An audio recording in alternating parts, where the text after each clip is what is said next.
Hello and welcome to the Academy of Conscious Creators webinar, where we have extraordinary discussions to empower you to create the story of your life. Each week you will discover how to overcome painful patterns of mental, emotional and physical distress, how to drop the mask of your public persona, and revolutionary steps of what you can do to awaken your true health and potential. You have the power to create a new story of your life starting right now. So, what's your story?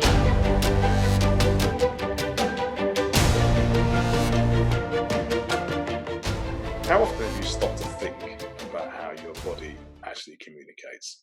I mean, yes, you have a mouth, and when you open it, sounds come out, but that tends to be a mentally driven activity. What I'm keen to understand is, has your body actually got its own language, and therefore, can your body talk?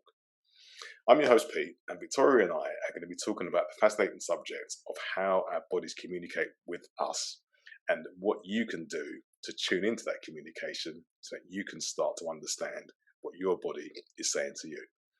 Because here's the thing that I've always found interesting, and that is, if we look at the language that we use, quite often there are indications within that language as to how we, the physical entity, actually works. So I'm sure a lot of you are familiar with the phrase, listen to what your body's telling you.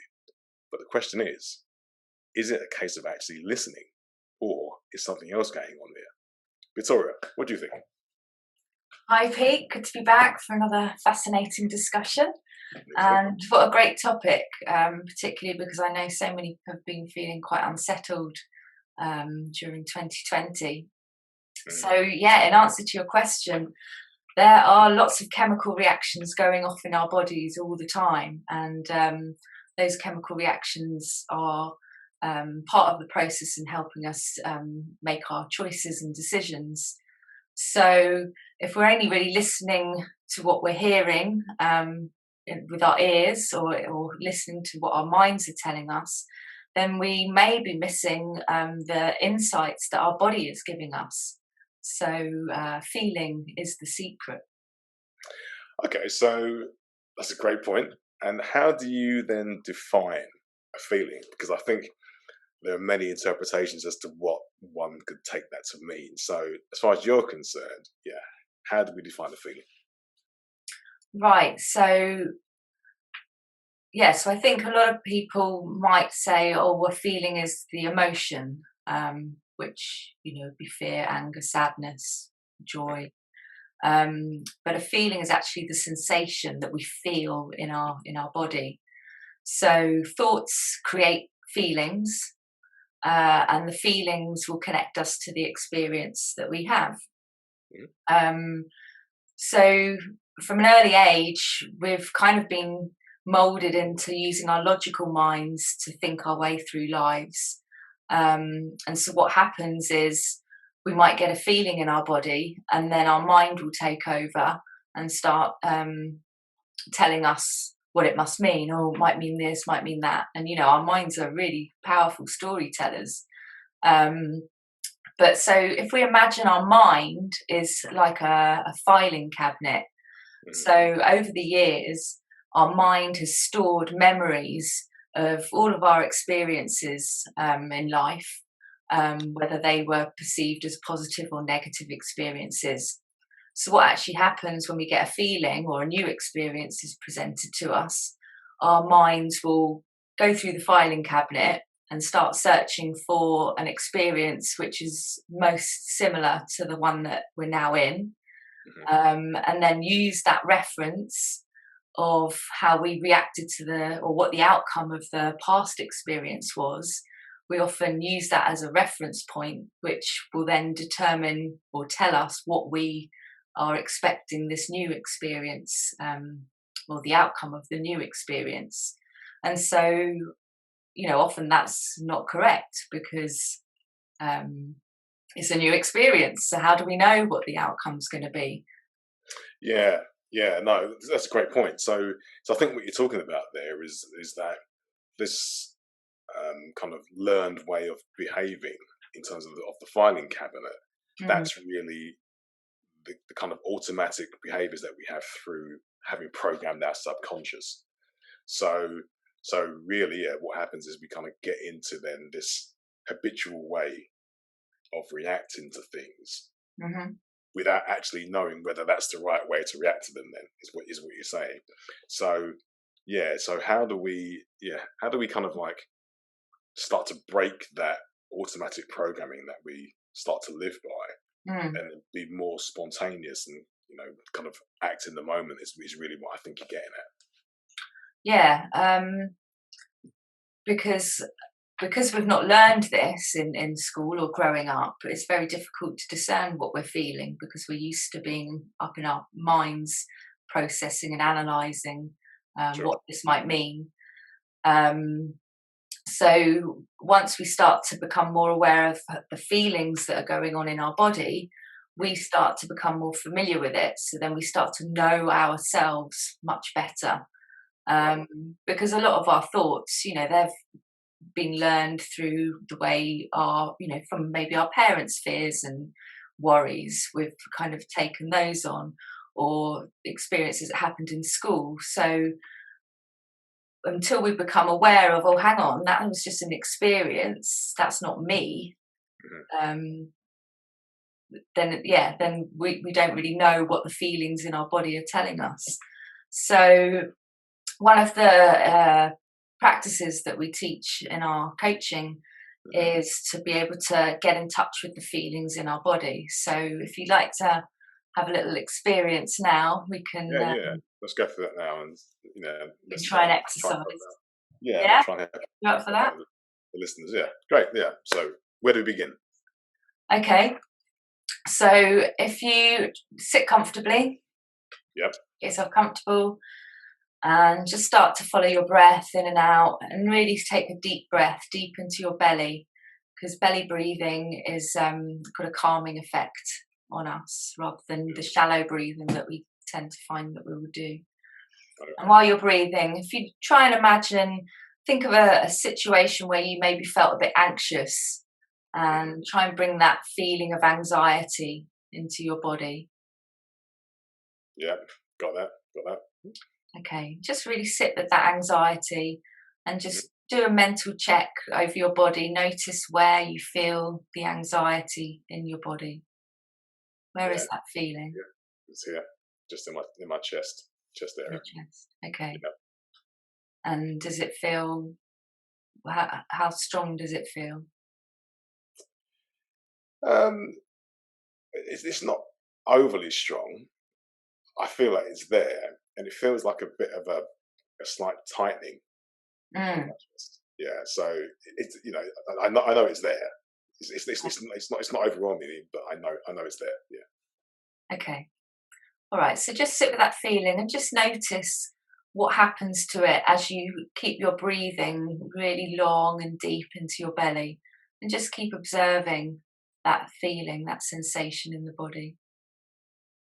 So it's almost as if I'm kind of like, as I'm breathing, I'm like breathing into the sensation at the same time, right? Okay. Yeah, breathe through it. So as you breathe into your belly, breathe through that sensation in your chest, take it down into your belly, and then as you breathe back out through your nose, breathe through that sensation again. Yeah. Okay. Yeah. Okay.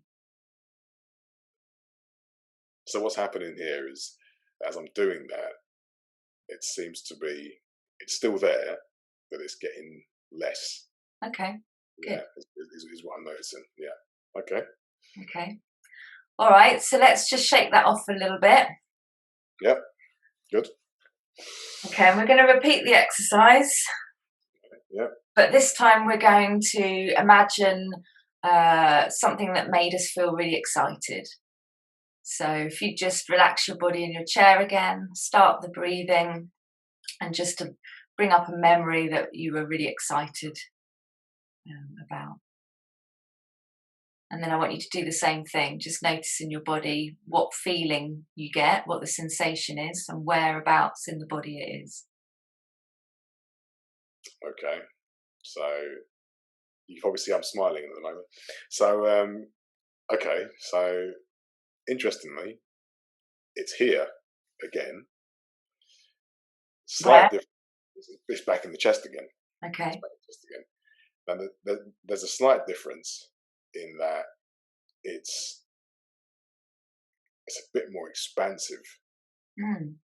However, I'll put my hands up and I'll say that the reason why I know that there's a difference is because I've practiced in the past, right, at discerning the difference, but it's subtle.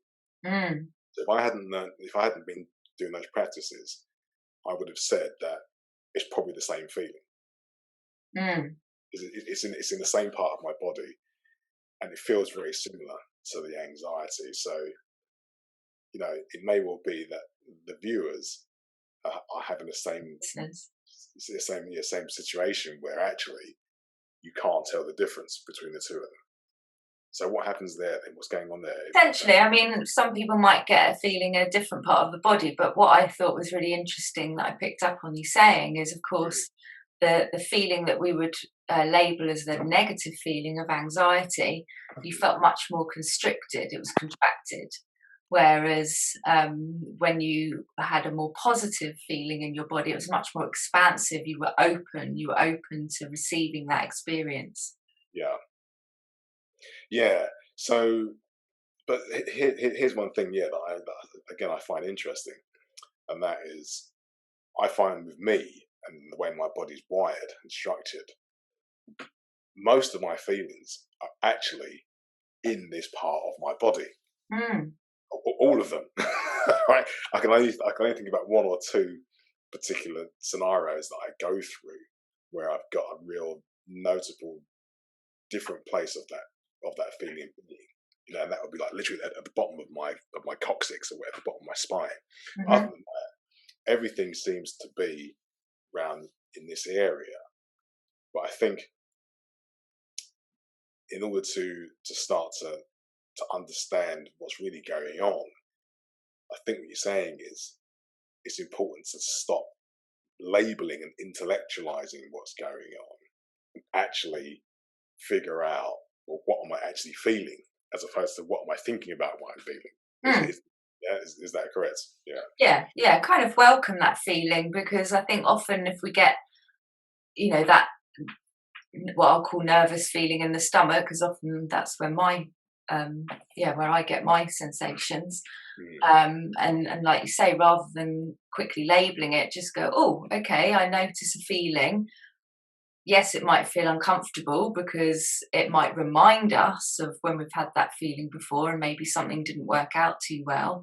But it is just a feeling. So if we can just welcome it and breathe into it, then we overcome it much quicker. And actually, it takes us, especially with the breath, it takes us out of the head, trying to explain what may or may not what it may or may not mean and what may or may not happen. We can get more in touch with our feelings, and then because we're out of that that cognitive mind process, we're better able to perhaps make a decision. And what to do. Yeah. Yeah, because I guess, when you think about the way in which we live our lives, certainly over in the West, we tend to be very, very in our heads. And, I think about, well, what would it be like if we started to live life more through feeling our way through life rather than thinking our way through life? Hmm. And, an interesting thing, if you think about it, which is that the body's actually got three brains in it. So we've got the brain in our head that we tend to be in all the time, or most of the time. We've also got a brain in our gut.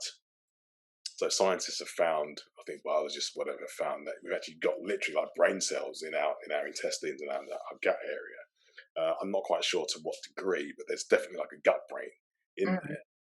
And also, there's an institute called Heart Math Right. over in the US. They've got like UK outlets and stuff, but they're Yeah. US based. But they've been doing loads and loads of research over the past 20 or so years into the heart. And what they've noticed is that the heart has also got a brain. And so it seems that we've actually got three intelligence centers in the body that we can tap into. Mm-hmm. So if you think about, going to the body in terms of the heart area and the gut area, and then tapping into the feelings there, rather than just intellectualizing and using the brain, Mm-hmm. then we should actually be able to get more insight and direction by leveraging those other brains in our bodies rather than just the one in our head. So, yeah, it's an interesting thing, actually. Yeah, I wonder how much more insight we can get by, literally tuning into what's going on at a visceral level, rather than intellectualizing. It's a powerful opportunity, actually. Yeah, no, and that's interesting what you were saying, because I think when we are listening more to the feelings in our body, those feelings can then tell our minds how to, what action to take, rather than the mind overriding the feelings in the body and running with what it thinks based on perhaps a past experience, for example. And there was something else I was going to mention. What was it? Um, I don't know, actually. Oh, that was it. I just remembered. So you get that. What's that phrase? Go with your gut. Go with your gut feeling. Yes. Right, and then I mean, how many of us can say that we've had an experience that maybe didn't work out as we would have liked, and when we look back on the time that we made that decision that we were going to do X, whatever it was, we may have had that feeling in our gut, and we didn't listen to it. And it's what you said earlier as well. It's such a subtlety, these sensations, which is why it's really important to start to get in touch with them, so we recognise them for ourselves. Because otherwise we miss the intuition and then make a choice that maybe didn't, have the outcome that we wanted, because we missed that feeling. Like